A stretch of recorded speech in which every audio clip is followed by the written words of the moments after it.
Selamat datang di Pondasi, podcastnya Anak Arsi. Oke, halo semuanya. Nama aku Andi Nuptasari dari angkatan 227. Nah, kali ini tamunya tuh bakal spesial banget. Ada Bu Rosi. Halo Bu. Spesial ya? Iya, spesial banget. Pakai telur. Pakai Bu. Aduh lapar. Dua. Sabar Bu, habis maghrib. Gak spesial. Gak spesial kalau dua Bu. Nah, kali ini kita bakal bincang-bincang tentang bagaimana nih Bu pertama ya Bu ya, jadi pembina. Kedua. Gimana? Kedua. Iya, kedua. Oh, udah kedua. Jadi ya udah pernah 2017. Oh, sebelum di Citera. Iya. Wow. Jadi 2017 waktu itu cuma 1 tahun gitu. Terus habis itu izin tugas belajar. Terus sekarang welcome back. Dan dikasih himpunan lagi ya. Bu, ayo kita podcast lagi. Ini pertama kalinya podcast. Karena emang ini berarti Bu, sangat dirindukan. Ditarik kembali. Karena iya sih. Setelah baru datang ke Lampung nih Bu ya, balik lagi ke Lampung, ngirup udara Lampung yang sangat berdebu di Itera. Enggak. Gimana nih Bu? Cuman panas ya. Karena bulan puasa nggak ada yang ini kan. Takjil waram berarti Bu? Belum masih war. baru banget, baru sampai. Makanya langsung disuruh podcast nih langsung ya. Terima kasih semuanya yang di sini lagi. Oh, spesialnya karena itu bulan Ramadan. Iya. Wow, bisa. Spesial bulan Ramadan. Oke, yang pertama tuh aku mau nanyain dulu nih Bu, sebagai pembina himpunan mahasiswa arsitektur nih, bagaimana sih pandangan Ibu untuk peran himpunan dalam perkembangan mahasiswa arsitektur? Jadi, ya ini aja ya, santai aja. Santai. Jadi kalau misalnya dulu tuh mikirnya kayak kalau kita akademis penting ya. Yeah. Jadi mahasiswa kan ya kita menuntut ilmu, menuntut prioritas pertamanya. Iya, belajar. Terus kita mau menambah skill kita. Kalau di arsi kan berarti di arsitektur. Cuman nggak cuma di arsi, sebenarnya banyak himpunan lain, dan itu tujuannya ya supaya kita melatih organisasi. Terus gimana kita berinteraksi dengan teman-teman yang lain, kadang beda angkatan, senior kita gitu. Dan saya lihat kalau misalnya di prodi itu ya kan ada dosen, kalau himpunan dia mahasiswanya. Jadi kalau ada himpunan itu kayak menyatukan lah, kayak ada dosen dan mahasiswa. Iya, jadi ada prodi, ada himpunan, kemudian ada mahasiswa. Sebenarnya himpunan tuh ya mahasiswanya gitu. Jadi semua itu saling bersinergi lah untuk kemajuan prodi itu sendiri gitu. Jadi dari mahasiswanya himpunan, dari prodinya dosen-dosen. Dengan adanya himpunan, harapannya bisa saling membantu, saling menaikkan ya interaksi, ya akademis, ya dengan ya acara yang dikemas. Nah ini kan bisa dari himpunan juga. Kita kayaknya kalau dosen selalu akan butuh kalian gitu. Sama, mahasiswa juga butuh dosen. Simbiosis mutualisme. Jadi kayak ya kita ke mahasiswa kan kadang nggak tahu ya, gapnya kadang kalau terlalu jauh, terlalu kalau terlalu ke adik-adik gitu kan, ke kalian bisa lah gitu. Untuk misalnya minta tolong apa, tolong sampaikan ke angkatan A, angkatan B, angkatan. Oke, selanjutnya tuh bakal ada pertanyaan kayak apa sih Bu pesan untuk nasihat dan untuk mahasiswa arsitektur nih agar lebih aktif dan berkembang melalui organisasi himpunan, karena banyak banget yang kayak mahasiswa teknik gini lebih memilih untuk ambis dalam ambis dalam akademinya gitu, akademisnya. Jadi kayak himpunan doang gitu. Sebenarnya apa sih Bu? Mungkin nanti saya mau sharing juga ya, dulu saya himpunan gimana. Tapi untuk pertanyaan yang sekarang sepertinya saya merasa akademis itu penting ya. Kita udah dipercaya, terlebih orang tua kan kalau ngelihat anaknya kuliah tapi kok kerjaannya banyak banget, gak cuman kuliah gitu. Tapi sibuk banget. Iya, satu sisi memang akademis itu penting. Nah, ini kalau misalnya ikut himpunan, bagi-bagi waktulah kayak manajemennya gitu. Karena kalau misalnya bagi waktu itu 100% ya, kalau saya itu 100% misalnya pemikirannya 100% kayak 50 untuk himpunan, 50 untuk belajar, itu kayaknya nggak gitu deh. Ya 100% untuk belajar, 100% untuk himpunan. Nah, gimana caranya kita biar 100%? Ya dedikasi kita kedua-duanya tuh juga sama gitu. Jadi komitmen akademis iya, himpunan iya. Nah, berpikirnya adalah gimana manajemen waktunya gitu. Tapi menurut saya dua-duanya penting gitu. Yang satu secara akademis menambah knowledge, ilmu, skill. Yang satu nambah organisasi. Iya.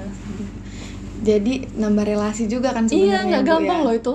Bener-bener. Kalau misalnya apalagi generasi sekarang ya, kayak udah ada gadget dan sebagainya tuh membuat dia mungkin individualismenya lebih tinggi dan nggak bisa kayak apa ya, kan kita di arsitektur kerjasamanya kemana-mana loh gitu, kayak bener banget Bu. skill yang berorganisasi, ketemu orang, ketemu yang nyebelin, yang nggak nyebelin di mana, nah itu kita ketemu di himpunan.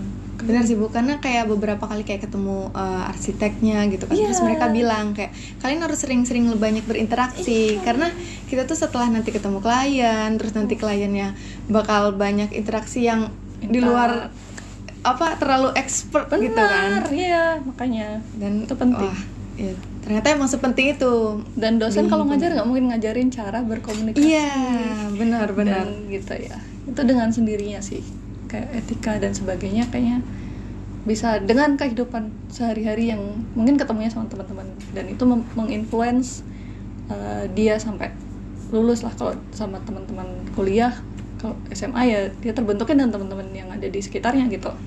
Itu sih. Oke. Kalau selanjutnya nih Bu, bakal ada pertanyaan untuk kontribusi apa yang diberikan himpunan nih Bu. Kan untuk dibilangin banyak nih feedbacknya dari himpunan untuk ke diri sendiri itu. Nah, yang diberikan himpunan itu meningkatkan kualitas mahasiswa arsitektur nggak sih di luar akademik gitu sebenarnya? Kayak yang lebih ke gimana ya? Kalau dibilang itu karena kan di arsitektur nggak dipelajarin, kita tuh benar-benar cuma belajar teori gitu. Nah, setelah kita masuk himpunan, hal paling apa ya Bu, kayak kita dapetin gitu feedback yang sangat keren banget nih, kalau karena gue udah masuk himpunan nih bakalnya begini gitu. Kalau dari himpunan akan begini, maksudnya yang lebih ini Bu, kayak misalnya setelah masuk himpunan nih, jadi ada skill baru yang didapetin dan itu ternyata berguna gitu. Ya pasti. Kayak sebenarnya himpunan tuh kan bisa punya banyak kegiatan dan juga banyak hal-hal yang lebih inovatif dan ngajak orang juga. Kadang dengan adanya misal nih ada beberapa orang udah kenal sama BIM, kayak Building Intelligence Modeling, habis itu dia lebih tahu misalnya software tertentu. Nah, misalnya ada acara workshop sharing gitu sama dosen sama mahasiswa juga. Kalian bisa undang dosen, bisa undang tamu dari luar, habis itu kita bikin acara bareng-bareng. Itu satu hal yang luar biasa, kalian dapat koneksi sama tamu yang datang kan, kayak gitu. Terus habis itu mungkin sharing-sharing, kayak banyak deh dulu tuh ada workshop AutoCAD, habis itu ada workshop SketchUp yang baru-baru angkatan baru yang baru masuk yang belum familiar dengan software-software bisa kalian kenalkan. Dan itu menurut saya hal yang privilege banget ketika mereka nanti masuk himpunan dan juga bisa sharing ke adik-adiknya gitu. Lagi banyak ya hal-hal yang akademis tapi juga bisa disatukan dan juga dikemas gitu dengan bikin acara, dan skill bikin acara itu juga satu hal yang luar biasa sih. Kayak ini bikin podcast ini juga tepuk tangan untuk acara, salah satu acara keren. Makanya nggak gampang kan gitu. Iya, itu skill sih loh gitu. Jadi kalian bisa dapat apa ya, portofolio lah kayak ya di himpunan, tapi kan kayak behind the scene-nya mereka nggak tahu, tapi itu yang membuat kita bisa kalau misalnya nanti ada entah podcast lain ataupun ada acara dengan event yang sama apanya gitu, kita udah tahu tak gitu. karena ikut organisasi. gitu ya, organisasi. Himpunan Himar Swarna Padat. Iya. Terlebihnya. Nah, tadi udah Ibu ngomongin tentang himpunan nih, kayaknya Ibu banyak banget kan tahu. Ibu pernah nggak sih punya hal menarik yang pada saat Ibu lakuin pas join himpunan nih, Bu? Banyak Banget. kayaknya banget. iya, soalnya kayak saya tuh orangnya ekstrovert, dari luar aja introvert kayak diem gitu, tapi ekstrovert. Terus habis itu sebenarnya nggak cuma ikut himpunan ya, jadi kalau di universitas itu ada yang lain gitu selain himpunan, kayak paduan suara itu juga. Paduan suara ada kayak kepanitiaannya kadang-kadang, habis itu ada pengurusnya, terus habis itu ada pengurus persekutuan mahasiswa Kristen. Jadi habis itu ya semuanya dilakuin gitu, dan bagi waktunya tuh lumayan capek. Dan pada akhirnya waktu itu di himpunan jadi divisi ekonomi, terus kayak gak ngapa-ngapain tapi juga tetap bantuin gitu kalau dibutuhkan gitu, anggota Ekonomi lah. Berarti lebih ke ini, cari Danus, ya. dana-dana. Ya sih gitu, tapi serunya ya kita bisa ketemu banyak orang, terus habis itu connection sama si A dan B gitu, jadi banyak temennya gitu. Terus kalau ketemu minta tolong ke dosen atau kadang izin keluar juga dikasih dispensasi kan. Oh, jadi Iya, tolong lumayan. Iya, benar sih, Bu, waktu. betul. Selain itu ada lagi lagi Bu, gupek. kalau di himpunannya gitu. Di himpunannya sih ya pertama kaderisasi tuh yang paling seru sih waktu itu, bersama-sama satu angkatan kapan lagi gitu. Terus habis itu banyak memorinya lah, dan saya senangnya dulu waktu momen saya kaderisasi itu yang beneran fun, nyanyi-nyanyi, terus habis itu main games, terus ya building kita supaya satu sama lain itu bisa saling kenal, apalagi sama seniornya juga gitu, akrab, jadi ya gitu. akrab tuh. Terus banyak sih momen-momennya, aduh banyak banget kalau diceritain jadi podcast tahap 2 ini. Gak apa-apa, Bu, 50 jam. ini kesempatan Ibu bisa bercerita. Wah, banyak ya. Terus habis itu ada performance sama nggak sih? Iya, sama-sama, Bu. Sama. Kita juga sering lebih ke main-main karena banyak gamesnya kalau di kaderisasi, benar. Apalagi kalau kemarin itu kita kayak tanpa HP, jadi HP-nya semuanya disita, jadi kita selama 2 hari nggak pakai HP. Kan, susah loh itu, tapi seru, iya. karena sama-sama terus ngakrapin diri. Tuh. Waktu saya emang HP-nya masih jelek kayaknya. Nggak ada HP canggih. Ya. Oh, Ya sih, Ya, sama sih, kurang lebih sih.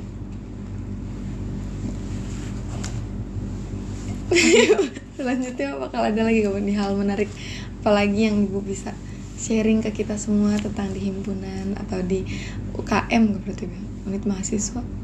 Ya. Dari saya jadi pembina atau waktu saya jadi mahasiswa? Mahasiswa. Oh. Ya banyak kan main. Oh, kalau misalnya himpunan tuh kan dulu dihimbau satu angkatan ya. Jadi sama sih, kalau misalnya benefitnya tuh banyak sebenarnya ya. Kalaupun ada kayak yang berpikir kalau misalnya mau fokus di kuliah gitu, tapi ya itu it's fair gitu. Tapi ya himpunan ini adalah cara supaya satu angkatan dan angkatan yang lain tuh saling bonding, kemudian mau berkontribusi untuk prodinya sih. Kayak misalnya dulu ada dulu saya juga bantuin kayak ada webinar, seminar gitu kan, dihubunginnya himpunan. Terus itu siapa yang mau jadi panitia gitu, terus akhirnya dibimbing dengan dosen. Terus akhirnya dulu saya jadi panitia apa ya,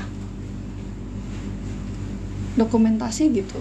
Jadi kadang karena di ekonomi tapi juga bisa ke publikasi gitu, jadi skillnya nambah terus. Berarti nggak stuck di situ aja, Bu ya. Kalau misalnya saya tuh kayak pernah dengar gitu, Bu, untuk kalau di universitas itu kayak himpunan itu nggak terlalu diwajibkan gitu. Sedangkan kalau kita kan di institut tuh lebih diwajibkan gitu kan. Berarti di sana tuh banyak nggak sih, Bu, anggota-anggotanya atau jabatannya kayak lebih lama gitu, kayak masa jabatan. Lupa banget. Lupa udah. Kayaknya udah berubah deh. Tapi yang seingat saya itu mereka sangat open dan apa ya, sangat, walaupun teknik ya, walaupun dengan mungkin segala kesangarannya gitu, tapi saya nggak expect itu sangat-sangat fun gitu. Jadi sebenarnya ada beberapa, bukan banyak, kayak beberapa kayak ya nggak diwajibkan, tapi mereka merasa kayak oh itu fun juga gitu, dan akhirnya mereka ke himpunan dan kayak memang berhalangan hadir aja ketika kader gitu.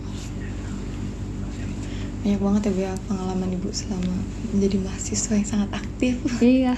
Berarti selanjutnya tuh ada pengalaman menarik lagi nih, berarti setelah menjadi mahasiswa, menjadi dosen, jadi pembina himpunan lagi. Jadi hal menarik apa sih Bu di awal 2017 itu berarti?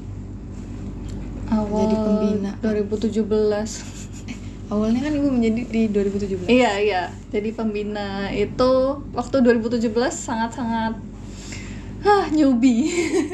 Jadi ngerasa kayak masih baru nih, jadi harus ngapain gitu. Iya, terus habis itu kan itu transisinya itu angkatan kedua lagi 2017 kan. Iya. Terus mereka yang masih menggebu-gebu dengan program-programnya, terus habis itu udah banyak lah yang pengen mereka lakuin gitu. Terus akhirnya ada beberapa hal yang juga kayak harus diredam gitu. Jadi sebagai pembina itu susah-susah gampang. Jadi kayak apa, ngendaliin emosi mereka yang sebenarnya menginginkan lebih gitu dari himpunan. Betul, apalagi kan himpunan nih sebenarnya udah dari awal angkatan kan. Jadi ada alumni juga. Nah ini himpunan ada connection satu lagi nih sama alumni juga. Terus habis itu waktu itu 2016 belum masih ada di ITERA juga, jadi mungkin ada banyak discussion dengan 2016 juga. Terus habis itu dalam pengambilan keputusan sih sangat challenging di situ, dan untungnya mereka semua fair. Kita nggak tahu ya yang sekarang gimana, tapi kita dulu punya grup gitu, di situ semuanya curhat-curhatan. Sharing gitu. Iya. Tapi seru berarti Bu kayak gitu. Siapa tahu ada yang punya masalah kan mahasiswanya, karena banyak banget masalah mahasiswa arsitektur. Tuh. Terlebihnya anak-anak yang baru masuki akhir-akhir studio. Nah, udah masuk nyerempet ke bagian studio nih. Studio emang core of the core. Bener sih, puncaknya arsitektur tuh ya studio inilah. Iya dong. Makanya himpunan gimana supaya studio itu terasa fun deh. Asik. Iya. Oke, pertanyaan selanjutnya nih Bu. Menurut Ibu tren apa sih yang perlu diperhatikan mahasiswa arsitektur saat ini agar mereka tuh siap menghadapin dunia kerja di masa depan? Tren arsitektur dunia di masa depan. Kalau arsitek tuh dulu mungkin zaman batu ini ya pakai nyusun batu gitu, tapi nyusun batu. Iya, terus habis itu gambar lah pakai manual drawing. Tapi makin kesini kayak wah, ada banyak banget alat yang bisa digunakan membantu. Iya, apa lagi AI itu kan. Oh iya, bener banget. Terus nggak tahu ya, kalau misalnya dengan prodi ataupun dengan akademik kalian bisa sinkronkan sama riset-riset dosen kayak gitu kan. Mereka udah pakai riset yang apa ya, pakai alat-alat bengkel lah atau alat-alat rekam, recorder. Habis itu banyak banget berurusan sama building intelligence modeling lagi. Terus habis itu pakai mungkin apa, coding. Kayaknya itu berat deh ya tren-trennya. Iya, kadang ya udah mulai mix gitu loh, kayak arsitektur sama lingkungan, tentang sustainability. Terus tren-tren gimana sih supaya kita bisa pakai material-material yang gak terlalu memberatkan. Iya, ataupun sih kayak banyak banget yang sustain tapi gak digunakan sama mahasiswa arsitektur. Iya, gitu sih, kayak tren-tren banyak ya trennya ya ternyata ya. Iya, banyak ya Bu. Belajarinnya masuk aja, jadi gak diperhatiin aja ya. Iya, kayak banyak banget. Terus juga kemarin tuh kayak banyak pelajarin tentang gimana sih bangunan arsitektur dengan jamur gitu. mikro berarti Iya. sama kimia, Udah sama banyak biologi. jenis-jenisnya, Wow. makanya. Dengan apa ya, webinar, seminar itu menambah wawasan, terus kita akhirnya tahu tren-trennya, tahu berkolaborasi dengan dosen di akademik, terus habis itu di research, di ngajarin workshop gitu. Dan itu tujuannya ya untuk semakin nambah skill dan juga apa ya, punya koneksi antara dosen, himpunan, alumni. Itu amazing banget sih kalau terjadi, kayak wah, mantap. Tapi kalau misalnya untuk koneksi ke cutting itu kita masih sering sih Bu. Kayak misalnya kayak kemarin kita mau magang gitu, terus kita bingung Iya kan, kita bingung kita mau mulai dari mana, mau ngapain, kita tuh harus kita harus ngelamar kemana gitu, kita harus terus apa kalian- dulu, dan Kok bisa dapat? kita tanya dulu, kayak tanya ke Oh. cutting, nanya-nanya mereka yang udah lulus gitu kan, yang udah kerja, dan mereka juga welcome gitu untuk sharing-sharing juga tuh mau gitu. Saya Untuk emang angkatan amazed atasnya. sih sama cutting-cutting kalian ini yang udah lulus dan udah kerja ya. Itu Iya. menurut saya amazing banget, mereka kayak keren banget, Masih mau Dan- nampung iya. adik-adiknya nih. kerja ya di biro dimanapun mereka, di construction, terus di mungkin interior atau Iya. mungkin di perumahan, dan mereka mau share. Terus ketika mereka diterima tuh, wah, di sini tuh kayak wah, ada yang cerita, ada yang enggak, tapi kayak tahu gitu, ada yang di PUPR, ada yang di BUMN, ya itulah cutting-cutting yang luar biasa. Keren banget. Tapi arsitektur emang semenyebar itu sebenarnya Bu ya. Iya Dari makanya konstruksi, konstruksi. terus kita ke interior juga, Iya, kita ke landscape arsitektur juga Bisa. masuk. Ke mana lagi? Banyak arsitektur bangunan, gak hanya bangunan. Di BUMN masuk. Santai aja guys, jadi masuk arsi. promosi udah Promosi prodi. Bu. iya. Nah, Ibu kan udah perjalanan dari bertahun-tahun yang lalu nih Bu. Udah dari 2017, 16, mungkin dari 16 juga kan Ibu. Nah, 16, 17, 18, 19, 20, 21, 22, 23, 24, sekarang 25. Udah lama banget kan Bu? Lama banget. Nah, gimana nih Bu, perkembangan arsitektur khususnya di ITERA nih Bu? Berkembangnya itu lebih jauh kan? Prodi arsitektur ya. Iya, prodi arsitektur. Oh ya, tadi tuh sebenarnya 2017 tuh adalah angkatan yang saya bina di himpunan, bukan dari 2017 ya. Saya masuk ke ITERA soalnya 2018, terus jadi pembina anak 17 tuh di 2019-an kayaknya, 19-20 lah gitu. Jadi bukan 2017, jadi Iya, kelamaan ya 2017. Enggak, berarti maksudnya kayak udah membina mahasiswa dari angkatan 16 gitu. Kan ngajar juga ketemu, kan? Iya, ketemu 16. 16, Betul, 17. Apa ya? Kalau dulu tuh fasilitasnya nggak Terbatas. Iya, kayak ruangan itu kasihan banget sama mereka. Tapi ya itu yang kayaknya bikin mereka sangat tough ya. Tapi kasihan, tapi ya keren banget sih mereka. Iya, bekerja bertahan. keras gitu ya. Dan akhirnya sekarang kita punya fasilitas, dan itu waktu itu kayaknya mereka cuma dapat studio TA itu deh, mengicip studio TA sebentar. Lalu 2017 udah mulai, angkatan 2017 maksudnya, itu mungkin di tahun-tahun 2019-2020 tuh udah mulai berkembang fasilitasnya, ada bengkel juga, kita bisa print laser, itu luar biasa. Banyak yang terjadi. Terus di 2021 saya jadi skip Kabur lagi. iya, terus nih kembali lagi. Kayaknya ketika saya datang tuh kayak newbie lagi, kayak beda. makanya ini rapat dosen di mana, saya juga nyari-nyari di ruangan. Oh, berarti kalau dulu itu belum di Labtek 2, Bu? Udah justru dulu di Labtek 2. Oh, langsung di Labtek. Sekarang baru pindah kan gedungnya. Oh iya, ruang itu dosen. di gedung E masih nggak tahu, ruangannya kosong terus. Karena emang agak sepi nggak sih Bu, di gedungnya Iya, kan itu? soalnya enak di Labtek ya. Iya, gitu benar deh. sih gini. Tapi udah lumayan berkembang dengan mungkin apa ya, banyak yang diturunkan juga sama cutting kalian. Iya, dengan benar. dengan apa, workshop ataupun ya semuanya lah. Skill mereka sih, Bu. Iya. Karena emang beberapa tuh kayak sering ngajarin kayak mereka pernah ngeliat gitu kan pas kita cara nge-skate, terus mereka kayak bilang kayak gitu cara nge-skate gitu kan, nggak ditarik terus gitu, santai aja gitu, jangan terlalu ditekan gitu. Jadi kayak Saya mau lah diajarin kata siapa yang ngajarin. pas mereka jadi asdos, Bu. Jadi kayak ngajarin gimana caranya gitu kan, ngajarin skate dari yang skate-nya itu gambaran full ditekan gitu. Karena kan baru, apalagi kalau aku dari SMA, Bu, bukan dari SMK. Jadi kayak yang bener-bener baru banget kan arsitektur itu, kayak ternyata seberat ini gitu, bukan gambar doang gitu. Bangga banget sih saya sama yang mau ngajarin kayak gitu. Ya. Dan itu skill sih. Iya benar.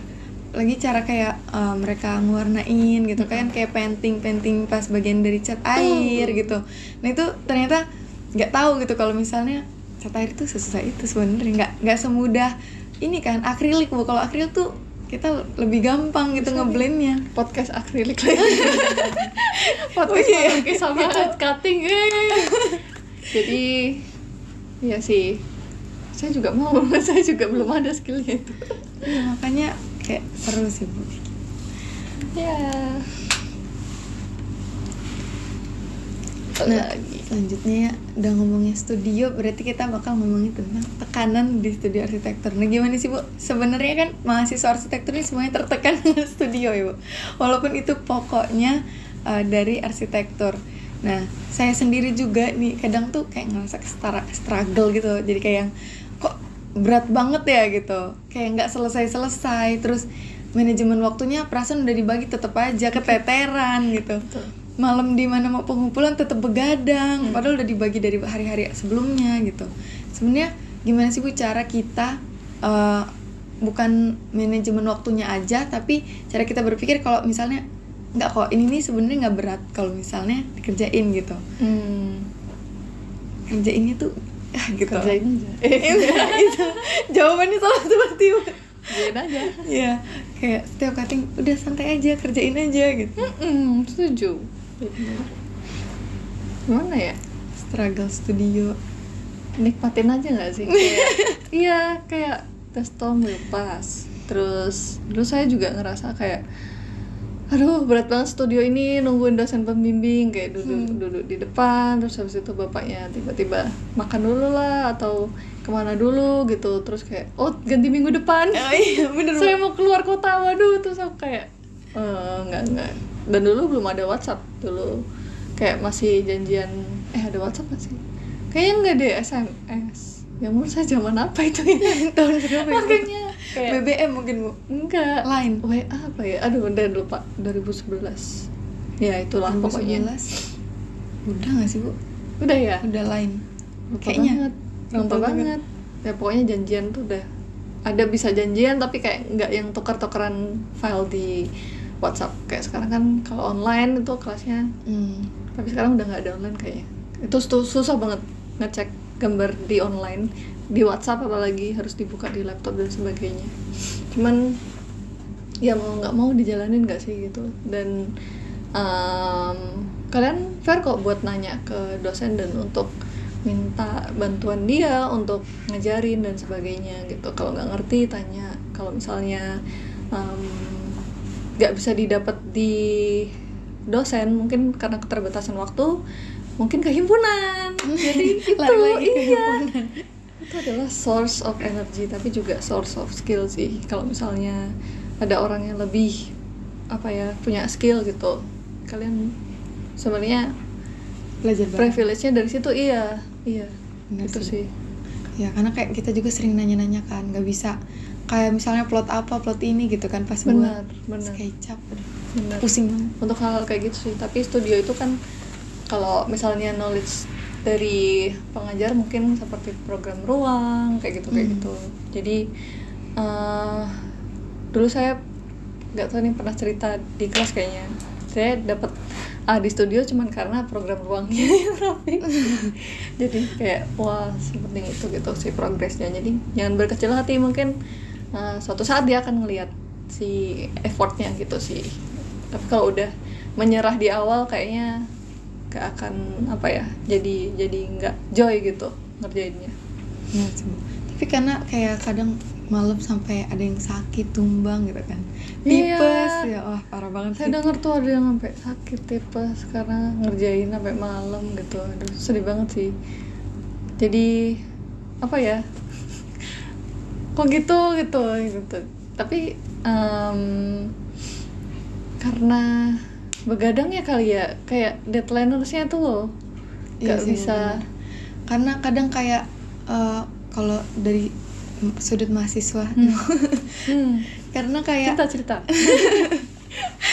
karena tuh kayak lebih mungkin gimana ya ngelihatnya itu, karena dari asistensi gitu misalnya Bu ya, kita kayak ke distract di bagian yang dimana belum di ACC sama dosen gitu. Gitu sih Bu, lebih ke kayak gitu. Terus juga jadinya kayak yang mau dilanjut bingung, atau udah dibolehin gak sih sama dosen, atau lanjutin aja terus nanti ulang lagi, kan nggak mungkin gitu Bu. Jadi kadang di situ struggle-nya. Terus kayak baru di minggu akhir dosen udah selesai nih, udah di ACC semua. Jadi di 1 minggu terakhir itu biasanya kita bener-bener ngebut dari buat maket, gambar kerja ya kan, poster segala macam, itu baru kita buat di minggu akhir. Sorry ya. Oh iya, ngomongnya langsung ke dosen. Oh. Iya, seharusnya itu perencanaannya juga ada. Kita bikin rencana kuliah, terus penjadwalan, pengumpulan, itu sebenarnya untuk memudahkan kalian untuk menyicil dan sebagainya gitu. Tapi ya terkadang ya, namanya juga manusia yang penuh dengan kekhilafan, baik ya di dosennya juga gitu. Tapi so far kami gimana ya bilangnya, sama-sama lah kita kayak jadi ini merasa bersalah banget.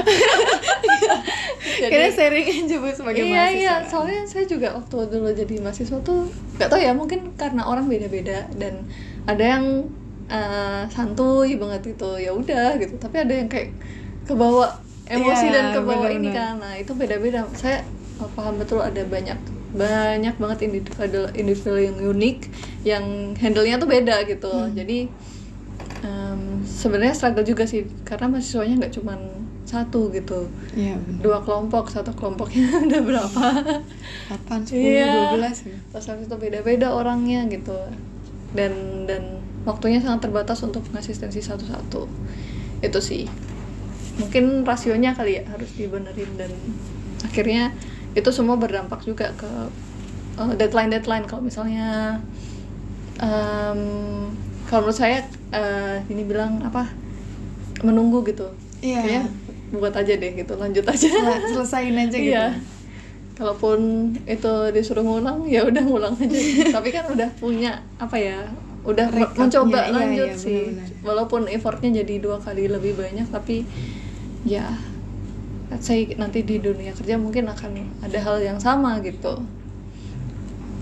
Udah ngomongin dunia kerja nih, berarti mahasiswa arsitektur ini sebenarnya kayak hal penting apa nih Bu? Karena kadang tuh pas kayak aku bener kan kayak ketemu sama arsitek, terus ketemu sama dosen, apa yang diomongin dosen itu beda sama apa yang diomongin sama arsitek. Kadang kan mereka kayak bilang kalau dosen pernah bilang itu, salah satu dosen pernah bilang ke kita mahasiswa, pada saat kita selesai ngedesain, yaudah itu selesai kerjaan kita di situ. Ternyata itu. Iya, ternyata pada saat di ketemu ketemu arsiteknya gitu kan, ke bironya, terus mereka bilang kayak setelah kita ngedesain itu kerjaan kita nggak selesai sampai di situ gitu, masih ada tahap-tahap selanjutnya sampai ke selesai gitu, karena kita bakal ngecek lokasi gitu, perbedaan dari gambar kita atau enggak gitu kan, karena kepuasan klien nomor 1 gitu. Nah kayak gitu tuh ada nggak sih Bu hal-hal lain gitu yang sebenarnya harus kita pelajarin tapi nggak didapetin gitu? Oh, itu kan di kode etik ya. Itu juga masuk gimana sih proses kerja, ataupun gimana sih si arsitek itu bekerja gitu. Dan dia bisa bekerja secara profesional kalau misalnya punya certification gitu. Dan sebenarnya masih banyak praktek-praktek yang nggak pakai certification ini. Makanya dia cuma sampai si desain selesai, ya udah kasih ke kliennya, habis itu lepas tangan gitu. Nanti kalau kliennya bakal cari vendor sendiri, cari entah tukang sendiri, pokoknya nih gambarnya gitu. So Indonesia masih punya praktek itu, dan sebenarnya udah ada undang-undang arsiteknya juga, cuman saya nggak tahu sih si apa yang profesional ini mungkin juga punya kayak sektor atau misalnya pasar dia di mana gitu. Jadi mereka udah bekerja secara profesional, terus habis itu di manajemen proyek juga terus mata kuliah apa lagi ya, kayaknya 2 itu sih. Jadi nggak semuanya kalian dapat di mata kuliah, bener. Jadi itu semua ya baik kalian ngobrol sama arsiteknya, dan good kalau kalian bertanya tentang itu ke arsiteknya dan tahu sejauh mana sih sebenarnya kalau misalnya nanti kerja di arsitektur, Masuk di harus industri. iya, sejauh mana si kitanya involved di desainnya gitu. Harusnya ada pengecekan kalau perlu, nanti maintenance, karena materialnya kita yang mau pilih kah, atau benar-benar kita yang pikirin. iya, kadang kita juga bekerja sama vendor-vendor ataupun pihak-pihak yang lain gitu. Jadi kita sebenarnya ada kontraknya juga kan harusnya. Kalau proyeknya mungkin kecil atau menengah atau besar, itu punya ketentuan masing-masing gitu. Jadi banyak banget sih, kayak akan ada di lapangan nanti di dunia nyata, kayak terbuka semua gitu. Tapi sangat beragam, kayak nggak tahu kenapa nggak apa ya, nggak saklek gitu. Berarti kayak ada perbedaan-perbedaan di setiap wilayahnya gitu ya sebagai arsitek gitu. Aturan kah atau peraturan atau apa yang bakal mereka lakukan sebagai arsitek gitu? Perbedaannya mungkin dipengaruhi juga sama aturannya, dipengaruhi juga sama mungkin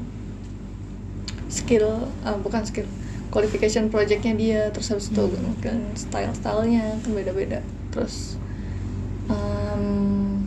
budget, Bener, budget terus iya, pertama. iya.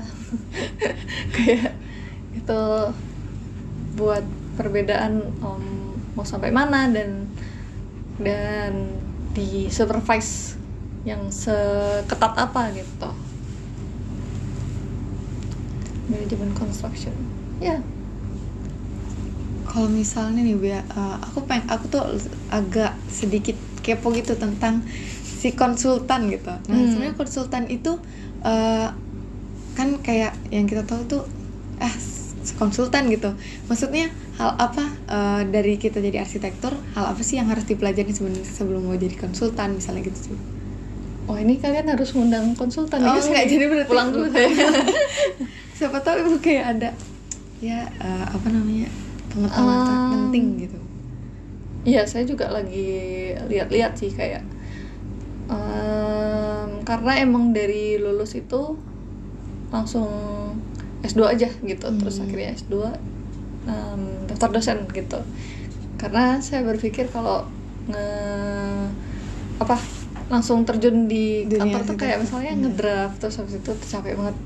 Tapi saya ngelihat kating-kating kalian tuh sangat gerilya gitu untuk jadi konsultan, terus dapat sertifikasi. Makanya saya kayak jadi iri gitu kok, saya gak kayak mereka gitu. Tapi ya memang dengan adanya si STRA certification ini, itu syarat penting sih untuk ini buka jasa biro konsultan.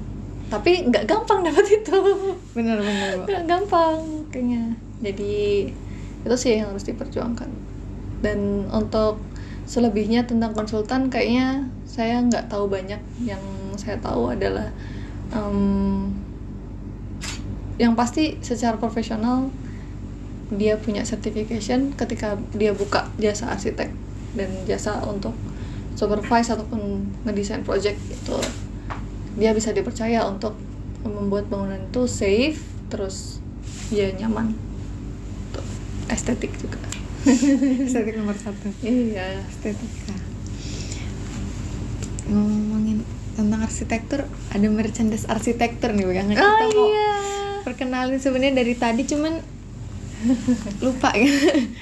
Bahasan kita terlalu berat ya. Jadi ada merchandise arsitektur dari Himars. Iya, Himars Bu. Sebenarnya ada tote bag, terus kita juga ada banyak kayak gelang, kayak gitu banyak Bu. Jadi sebenarnya banyak banget. Cakep Kalau waktu loh. itu, waktu itu ada tumbler nggak sih guys? Bener nggak sih? Ada Kalau ada nggak? tumbler ya ada. Saya beli kaos loh.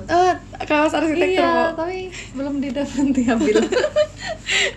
Dari yang arsitekturnya Himars atau di Himars. Himars?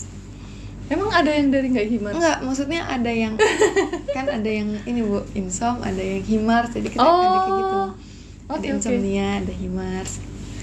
Dan di sini sebenarnya ini tuh cindera mata untuk ibu di sini Bu. Oh. Jadi nanti kita setelah cut baru kita kasihkan ke ibu. Yeay.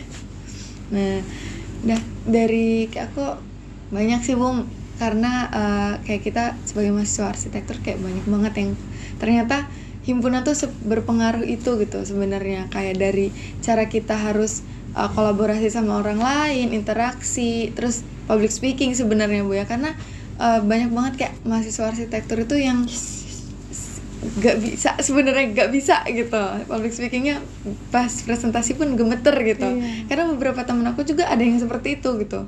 Jadi akhirnya nge-stuck di jelasin tentang ruangan selesai gitu. Nah, jadi Baca kalau enggak. Iya kan Bu, maksudnya banyak banget yang kayak gitu.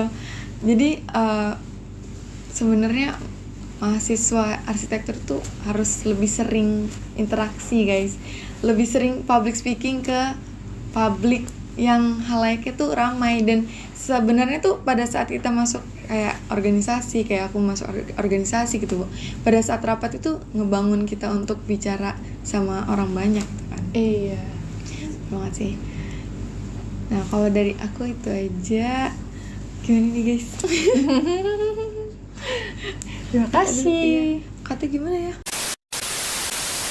Karena kita udah masuk ke penghujung waktu di podcast ini, jadi ada nggak sih closing statement dari Ibu untuk ke mahasiswa arsitektur dan terutama para penonton podcast Arsi? Hai semuanya. Jadi Hai. Kalau dari saya ini sih yang dari kita obrolin, sebenarnya kolaborasi dari dosen, dari mahasiswa itu penting. Dan itu adalah himpunan yang mewadahi itu.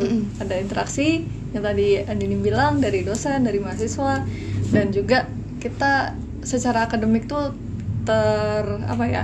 terbangun, dan juga tapi juga harmonis, tapi juga banyak interaksi gitu. Jadi kalau misalnya kita bisa saling berkolaborasi, terus sharing, dan juga banyak event prodi yang dibantu dengan Himars, dan juga keakraban yang Himars bawa untuk dosen dan juga teman-teman yang lain, itu sangat luar biasa sih kalau misalnya kita bisa laksanakan semua. Tapi sebenarnya untuk mendukung akademis juga kadang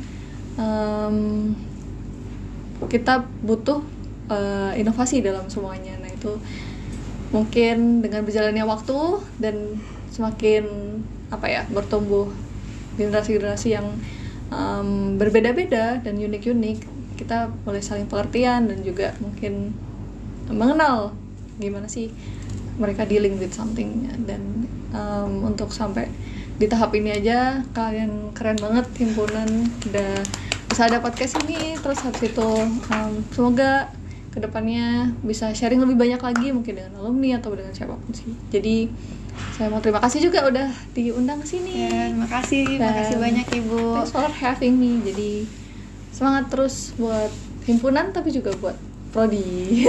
Benar, akademik. Yes. Guys, see you di next video podcast Arsi selanjutnya. Bye bye. Bye.